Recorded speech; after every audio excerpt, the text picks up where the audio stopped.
কালকে কি প্রত্যাশা নিয়ে যাচ্ছেন এবং কি বার্তা থাকবে? দেখুন, বার্তা তো আমাদের সবারই এক, যত যোগ্য আছি আমরা, সে যেই হোক, তাদের বার্তা এক এবং অদ্বিতীয়। সেটা হচ্ছে যে আমাদের যে কোনো মূল্যে, যে কোনো পদ্ধতিতে এই যে চাকরি, এই চাকরি বাঁচাতে হবে।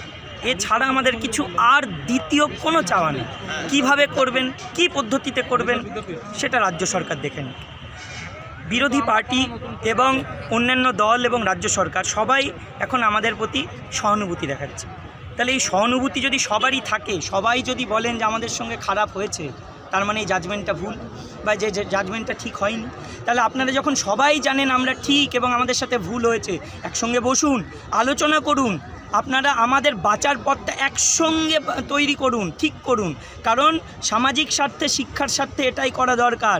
যদি আপনারা আপামর জনগণকে এবং রাজ্যকে ভালোবাসেন, তাহলে এটাই করবেন। আপনারা যদি ভালো চান, তাহলে এটাই করবেন। আর যদি ভোটের রাজনীতি করতে চান, যদি আমাদের নিয়ে ছিনিমিনি খেলতে চান, তাহলে লেগে থাকুন যেমন করছেন। ওকে দোষ দিন, ওকে দোষ দিন, এই তো চলে যাবে। মরবো কারা? আমরা।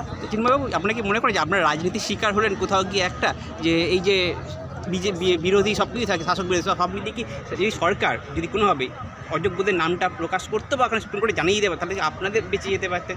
তো এই জায়গায় সরকারের গাফিলতি কি মনে করেন কোথাও একটা রয়েছে? দেখুন, সরকার তো দুর্নীতি করেছে, এই নিয়ে কোনো সন্দেহ নেই।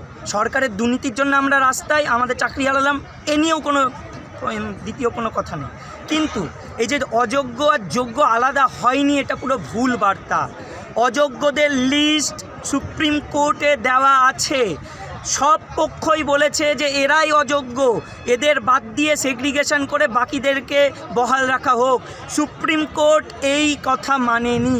সুপ্রিম কোর্ট কিন্তু আর্টিকেল 14 আর্টিকেল আমি দিনে পরীক্ষায় বসতে পারবে না।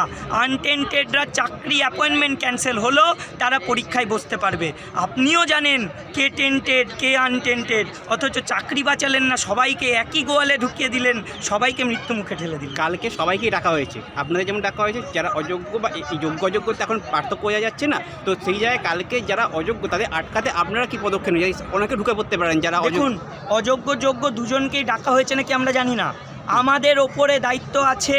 আমরা বলেছি যে শুধুমাত্র আমরাই ভেরিফাই করে ওই ভেতরে ঢোকাবো, সেই জন্য আমরাই কিন্তু আজকে ভেরিফিকেশন করে পাস দিচ্ছি।